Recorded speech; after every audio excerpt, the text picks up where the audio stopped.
Sabi mga kababayan dito sa balita sa Manila Standard, may pa-survey po yung Okta Research.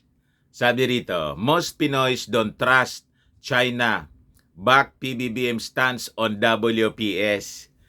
Kaya siguro mga kababayan, yung ibang mga dilawang politiko naging anti-China na rin. Ang natitira na lang po, mga kababayan na pro-China, yung mga DDS.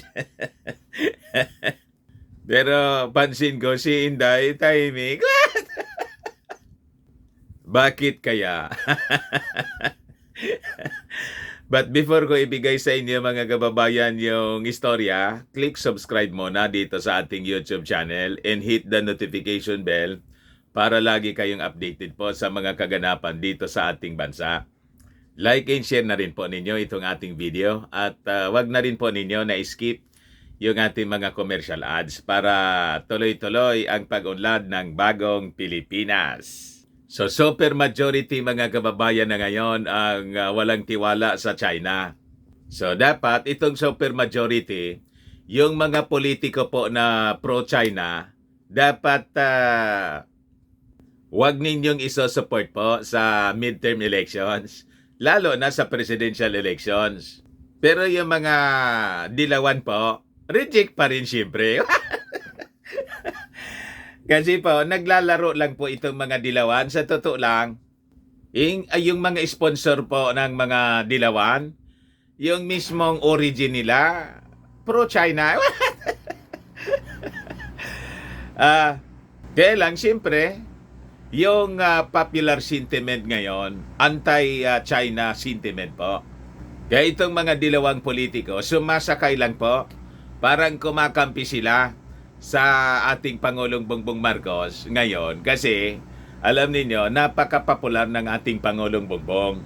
Kaya wag pa rin kayong pauuto mga kababayan doon sa mga dilawang politiko. Alam na ninyo kung sino? Most of this mga senador. Nakikisakay lang po sila. Tama pa? Sila po yung pasimono mga kababayan doon sa kanila nagsimula kung bakit humina yung defense ng ating bansa at na-involve din po yung mga Chinese. Di ba nagsimula ito kay Corico? Kaya lahat ng kaalyado, mga kababayan ng mga dilawan, reject pa rin kahit lumalabas, kumakampi na sila sa paninindigan ng ating Pangulong Bongbong Marcos. Mga manggagamit lang po yan at mga oportunista. What? Di ba? Pero siyempre, lalo na yung mga politikong pro-China, i-reject po natin. Isama natin sa mga dilawan na isyot sa inidoro. Di ba? So, sabi rito, most Filipinos mistrust China, citing it as a significant threat to the Philippines. A survey conducted in March showed. Marso pa pala ito mga kababayan na ginawa yung survey. Matagal na. Pero ngayon pa lang nilabas yung balita, August 18. Baka isipin ninyo mga kababayan, bahaw na. So sabi rito, di pahayag 2023 first quarter survey conducted by Publicos Asia Incorporated showed that 79% mga kababayan of respondents believe China poses a significant threat to the Philippines. Yan man talaga po yung totoo niyan. Kaya importante pong kastiguhin natin yung mga politiko nang naging dahilan kung bakit na-involved din yung China. Naging abusado sa atin. Yung mga nakipagbarkada, madaling sabi, nagpauto at worse, naging makapili. Maybe for certain consideration po. At malamang nakasalok po. Di ba? So sabi rito, 6 out of 10 Filipinos also support the stance of President Ferdinand Marcos Jr. on the issue of the West Philippine Sea. So napaka-popular, mga kababayan, yung ating Pangulong Bongbong Marcos. Sa tingin ng mga mamamayang Filipino, tama ang direksyon na kanya pong tinatahak. So sabi rito, this support niya encompasses not yielding to China, seeking a diplomatic resolution to territorial disagreements, and fortifying bilateral cooperation between the Philippines and China. So ayaw ng mga Filipino po ng sinusulong na bilateral talks. So naintindihan nila na sa bilateral talks, mga kababayan, lagi tayong niloloko eh. Hindi man sila sincero sa mga sinasabi nila. And alam ng ating mga mamamayang Filipino, sinusulong nila to their advantage kasi po itong bilateral talks. In words, matapos na makipag-usap tayo in a bilateral talks, ganon pa rin, lalo pa ngang lumala yung kanilang harassment in bullying. So sabi rito, we have been following Filipino voters' perceptions of certain countries and international organizations since the first quarter of this year. We can infer that voters have varying attitudes towards these entities, particularly the United States, China, and Russia, said Eric Estrabo, Pahayag Project lead. So ito pong issue, mga kababayan, sa West Philippine Sea. Magiging major issue po ito sa midterm election. Ito yung magdidetermine, mga kababayan, sa kung sino ang iboboto ng mga mamamayang Pilipino. Kung pro-China ka, tapos ka na. Inidoro. Kaya sabi natin, pati po yung walang stand dito po sa West Philippine Sea, mga kababayan, yung mga naglalaro lang, isama natin, mga kababayan, sa inidoro. Pero yung naging anti-China, na dilawan, mga kababayan, awag kayong pauuto. Inidoro pa rin. Tama po? Kinaklaro natin, mga kababayan, baka kasi maisahan tayo nitong mga dilawan na grandstanding po sa Senado. Tandaan po natin, nagsimula sa kanila ito. Huwag tayong paloloko sa grandstanding po nila. Lalo na po yung mga minions ni Maudigs. Di ba? Yun, arap-arapan talaga po na pro-China. So sabi rito, Japan holds the highest level of trust among Filipinos, followed by countries in the Association of Southeast Asia Nations, Canada, South Korea, Australia, and the United States of America. So mataas yung tiwala ng mga mamamayang Filipino. Siyempre, doon po tayo sa traditional allies po natin. At yung ideology, kaparehas po sa atin, democracy. Hindi po yung dictatorial, communist, socialist, dictatorial regimes. Siyempre, kung saan po tayo masaya. Di ba? Democratic ideals po tayo eh. So akma tayo sa Japan, sa South Korea, sa Australia, sa Amerika. Iyon po, mga kababayan, ang katotohanan yan sa Canada and European countries. So sabi po dito, a separate survey by Okta Research showed Filipinos supporting the expansion of military cooperation between the Philippines and the United States to address issues in the West Philippine Sea. So suportado nila po ang paglalagay ng mga EDCA sites dito sa ating bansa. So tandaan po natin, mga kababayan, na yung mga dilawang senador, sila yung responsible sa pagpapalayas po ng military bases po dito. Nilason yung isipan ng mga Filipino. Doon nagsimula yung pang-aapi sa atin ng China. Pinaniwala tayo sa mga propaganda nila, mga kababayan, na walang foreign power yung mag-i-interest sa atin. Ito na tayo ngayon. Kahit daw palayasin yung mga Amerikano rito.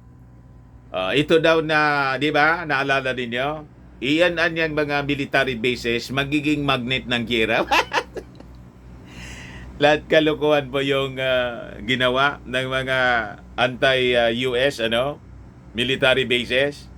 Manapakalinaw po yung Japan, South Korea, their host ng mga military bases. Napakaraming military base doon. O bakit? May nag-intention pong lusobin yung Japan ngayon? Di ba wala? Kasi may military base sila. Pinagluloko po tayo. You see, pagkatapos yung Cory Constitution, yung ating constitution po, ibinawal yung nuclear nuclear power. Kaya sabi po ni Enrile, ang ginawaan niya natin, iginapos natin yung ating sariling mga kamay para hindi natin ma-defend yung ating sarili. Yun ang ginawa mga kababayan ng Dilawan government nang tumake over po sa ating bansa. Iginapos natin yung ating sarili para hindi tayo makadefensa. Malamang sa malamang, ang nasa likod ng lahat ng itong movement noon, China. What?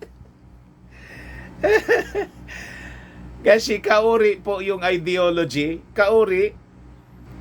Talaga niya, Mr. Maravillas, lumilinaw na. Malinaw na po, mga kababayan. Kung malabo pa ito sa inyo until now, ay kailangan siguro na i-review ninyo yung history. Di ba? Yung totoong history. So sabi rito, the tugon ng masa survey conducted from July 22 to 26 showed that 54% of adult Filipinos are in favor of strengthening and expanding the Philippine-US military ties to address the territorial disputes in the West Philippine Sea. Kaya laging sinasabi natin na pasikreto na lang siguro na kasi bawal nga sa ating konstitusyon, i-position na natin dito yung mga ICBMs in medium range missiles with nuclear warheads. Kasi po, pag tayo inintensyon na ng China, ayan ang constitution po. Kasama yan sa masusunog. Pagira na po, mga kababayan, wala naman po nagbabasa ng konstitusyon pagira. Di ba? Yan po ang reality. May sumusunod pa? Wala na po. You have to defend your life. Kahit ayaw mo, you have to take arms. Ganon yung nangyari nung gira dito sa ating bansa. Di ba yung mga tawag dito? Mga katipuneros natin. Kahit mga kababaihan nga, they participated in the war. The war of independence po. Kasi kung hindi yun ginawa, pasalamat tayo sa matatapang nating mga ninuno. Kaya tayo ganito. We have this freedom, mga kababayan. Nakatalingkas po tayo. Kaya nga lagi nating ginugunita yung kabayanihan ng ating mga ninuno. Yun ang ating tinuturo sa ating mga anak. Itinuro sa atin at itinuturo sa ating mga anak yung pagiging, yung patriotism, yung pagmamahal sa ating bayan. Dinistroy po yon, na-infiltrate po yung ating edukasyon. Kaya po, tingnan ninyo, dumarami yung mga makapili. We have to totally reject itong mga gawain ng mga makapili. Anyway, mababang porsyento naman po sila. Sabi rito, only 11% are not in favor, while 32% are undecided, according to the survey. Nasa 11% po yung nanggagaling dito sa 11% yung mga makapili. Di ba? The areas with the most support for the expanded Philippine-US military ties are in balance of Luzon and Mindanao. with 56% and 59% respectively. Only 46% however are favorable in the National Capital Region in Visayas, sabi po ng Okta Research. Opposition to the strengthening and expansion of U.S.-Philippine military cooperation to address WPS issues is strongest in Visayas at 14%, while Balanced Luzon 11%. Ito yung na-influensya ni Maudig siguro. Si Maudigs po, Bisaya baga po si Maudigs, kaya may influensya doon.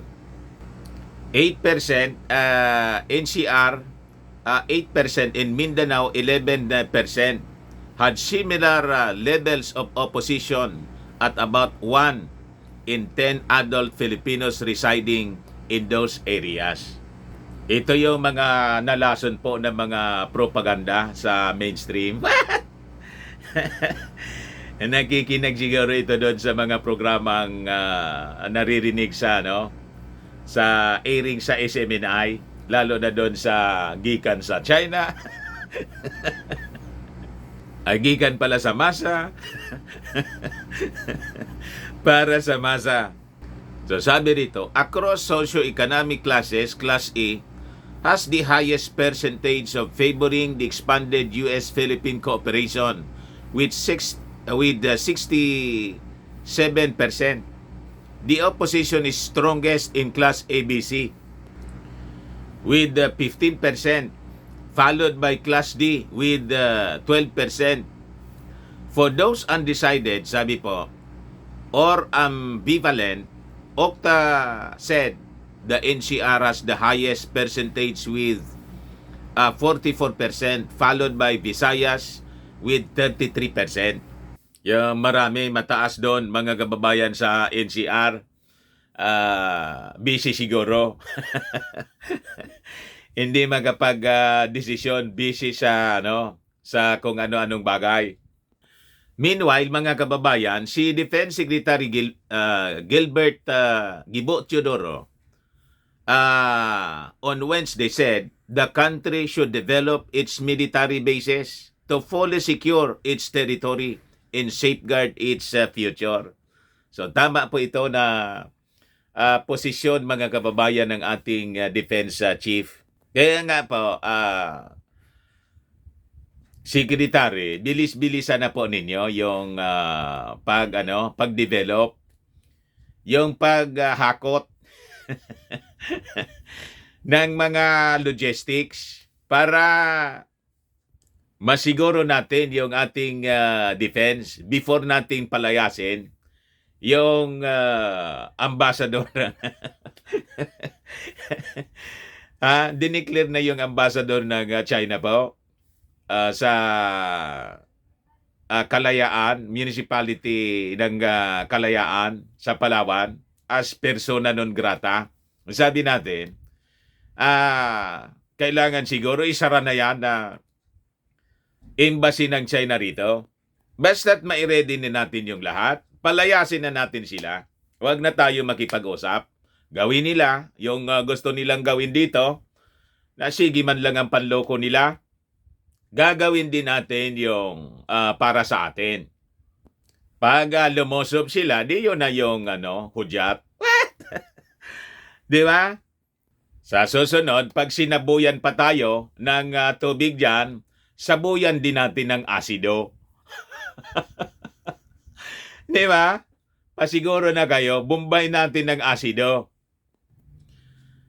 So sabi ni Gibo, this Philippine bases niya with EDCA facilities, binisita niya po yung EDCA projects at Camp Melchor de la Cruz in Gamo, Isabela, in Fort Magsaysay, in Nueva Ecija. Apat na mga EDCA sites yung binisita mga kababayan ng Gibo. Tiningnan siguro ano na yung progress ng paghahakot ng mga defense equipment. So sabi niya, these Philippine bases with EDCA facilities are purely for our internal credible deterrent posture. Ah, yun po ang intensyon. Ngayon, yung mga pro-China, propagandista, mga kababayan, pinalalabas nila, mga kababayan, na ito'y gagamitin ng mga Amerikano sa paglusob sa Taiwan. What? In case na lusobin na gagamitin for defense ng Taiwan. This is not for Taiwan. This is for the defense ng Pilipinas. Iba man yung sa Taiwan, may agreement man sila doon. Mga kababayan sa Taiwan, mas advanced yung defense equipment, mga kababayan ng Taiwan, kaysa sa atin. Kaya yan ng mga Taiwanese. Pero yun, mga kababayan, ang pinalalabas na mga propagandista na siguro laging nakakasalok. May suporta galing kay Xi Jinping. Ang intensyon nila para takutin yung mga Filipino at mag-withdraw ng support, mga kababayan sa Amerika, at gustong siraan yung policy direction na tinatahak ng ating Pangulong Bongbong Marcos na dumikit sa Amerika.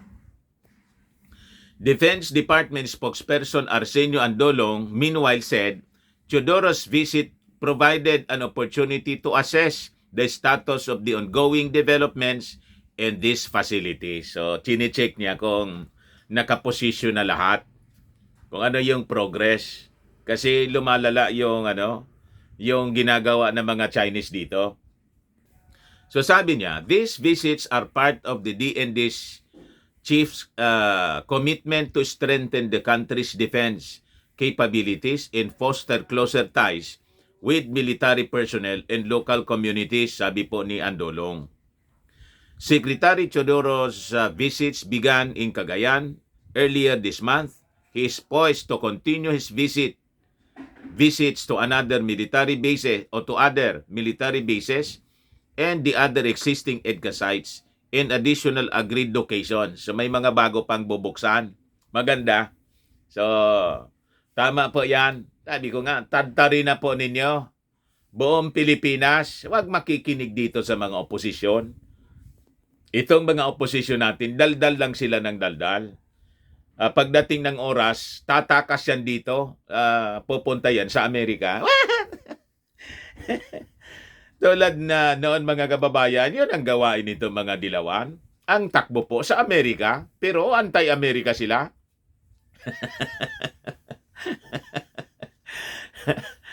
Anti-American policy. Yung inclination natin sa Amerika, laging tinutulig sa nila. Pero pagdating ng oras, ang takbo nila sa Amerika. Di ba? Si Ninoy Aquino po, nagpagamot sa Amerika. Nagpagamot pa si Apulacay. Kasi Imelda po. Pero yung mga ideologies nila, mga kababayan, na parehas ng China. Hindi man yung mga Chinese yung sumaklulo sa kanila. Ngayon, sabi rito, meanwhile, an American security analyst said the BRP Sierra Madre, the dilapidated warship that the Philippines intentionally ran aground on Ayungin Shoal to counter China's claim to the area, could soon succumb to the elements. Malamangan niyang tuluyan ng mabulok. So, kailangan natin itong asikasuhin, mga kababayan. Anyway, madali lang naman yan. Pag naayos na yung lahat na dapat plansahin po sa Joint Patrol, di magpadala ulit tayo ng panibagong barko dyan. At before na isadsad, kung may luma ulit tayong barko, before na isadsad to replace the, or in the other areas, nakakonvoy yung warship ng mga Amerikano. Doon natin masusukat ang resolve ng China kung sila magsusumpit pa. Pag nagsumpit sila, sumpitin na natin ng nuklear. Di ba? So sabi rito, Ray Powell, lead for Project Muso, South China Sea at Stanford University's Gordon Nutt Center for National Security Innovation said, the recent use by Chinese ships of water cannons to block a resupply mission to the shoal was part of a focused campaign by Beijing to illegally blockade the ship until it succumbs to the elements. Kaya ayaw nila na magdala tayo ng construction materials. Kasi yun ang intensyon nila. Ang gusto nila, sila lang yung nagko-construct. may airstrip na nga na nasilip, mga kababayan, na ang sabi, ginagawa yung mga Chinese. Doon sa Paracel Group of Islands. You see, sa kanila, hindi yun bawal. Tayo, bawal po sa ating territory. Which unless something changes it, inevitably will, said Powell, a former U.S. Air Force colonel. At that point, China's campaign will have succeeded in winning control of the ski location, just 100 nautical miles or 185 kilometers from the coast of Palawan and deep in the heart of the Philippines' exclusive economic zone. Powell said it was outrageous that China was denying the Philippines free access to one of its own installations within its own EEZ, and the issue deserved more international attention. Tama po. Also on Thursday, Palawan, 3rd District Representative Edward Hagedorn filed a resolution urging the government to take appropriate action in securing the West Philippine Sea through the conduct of joint multilateral maritime patrols. In House Resolution 1201, Hagedorn said officials from the Philippines and the United States have repeatedly stated their intention to conduct a joint maritime patrol in the West Philippine Sea for the protection of the Philippine sovereign rights and the maintenance of regional stability and freedom of navigation and overflight in the South China Sea. So, anyway, itong subject ng resolution po ni Hagedorn, noted na po siya. Yun man talaga yung yung gagawin ng ating gobyerno, multilateral patrol, joint patrol, mga kababayan, dito sa West Philippine Sea. May mga pinaplansa na lang po. O ngayon, idigdag ko na lang po ito, mga kababayan, na balita dito sa Politico News. Sabi rito, is water cannon a weapon? Aimee Bato say yes. DFA unsure. What? Basahin natin para malaman natin kung ano yung posisyon nila. So, sabi rito sa balita, Senators Aimee Marcos and Ronald De La Rosa believe a water cannon should be considered an unconventional threat whose use by a foreign entity against a Philippine vessel could trigger the Mutual Defense Treaty with the United States. So during the Senate Foreign Relations Committee hearing Wednesday, De La Rosa said a water cannon could be considered fatal if used by an aggressor. Baka malipat po kayo, mga kababayan. Tandaan ninyo, si Bato po, minion po ni... ngayon, gumaganon-ganon si Bato kasi alam niya na very popular yung issue sa West Philippine Sea. At pag nalata siya na malamang hindi na siya manalo for re-election sa 2025. Di ba? Kaya tatandaan ninyo, mamarka ninyo ito, mga kababayan. Minion po si Bato. Kala ninyo, kampi siya. Anyway, alam na ninyo. Alam natin it does not constitute an armed attack. Pero ang epekto niyan, pag tinamaan ng Coast Guard natin, natumba, nahampas ang ulo, doon sa sahig ng barko, patay pa rin, sabi ni De La Rosa. Ayos man. Hindi nagpapalata si Bato. Walang bala na pinutok, tubig lang, pero ang effect sa injury can be death. Marcos, the committee chair, si Amy Marcos, also sought clarification from the Department of Foreign Affairs about the statement of its spokesperson, Teresita Daza, that it was too early to invoke the MDT following the water cannon attack. The presidential sister pointed out that in the bilateral guidelines between the United States and the Philippines, both parties have to defend each other from conventional and non-conventional threats. So tama po, mga kababayan, ang sinasabi ni Super Ate. Kasi weapon pa rin siya. Unconventional nga lang. The use of water cannon should fall under the non-conventional threat, sabi po ni Amy Marcos.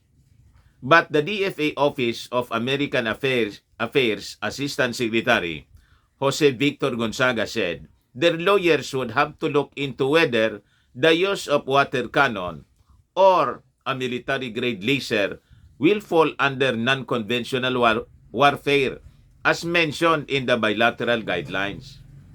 We have to look at the guidelines as a living document.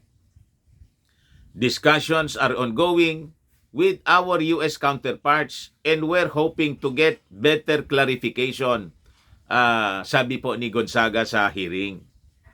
No need to be legalistic. Clearly, a water cannon is a threat of some sort, whether classified as conventional or non-conventional. It is quite clearly a threat, sabi po ni Amy Marcos. Tama si Amy. Pero kailangan talaga na linawin kung ito pong paggamit, pambubumba ng tubig ay pwedeng or pwede nang i-invoke yung ating MDT, Mutual Defense Treaty with America. Pero sa susunod siguro, pasiguro na rin po kayo na pang-risk back. Gumamit sila ng tubig, gamitan natin ng asido. Liquid pa rin. What? Di ba? Ayun man lang po, mga kababayan. Baka lang gusto ninyo itong itry. Firmax Firming and Lifting Cream, pinapahid po sa mga pulses and affected area. Mainam po sa paninigas na mga kaso-kasuan. Ito naman po, Automax Radiant Serum. Sa mukha naman yung application. Anti-aging po siya. You will look 10 years younger than your age. Sa mga cancer patients naman po, baka lang gusto ninyo itong itry. Neng sa Red Mix Fruit Drink. Hindi man po siya gamot, food supplement siya. Kaya lang, gawa siya mga kababayan sa goji berry. Yung goji berry may anti-cancer properties. Okay po, yung mga inquiries ninyo, dumiretso na lang kayo po sa aming messenger sa Facebook para masagot namin agad. Ako po si Dante Maravillas. Bye-bye po. God bless.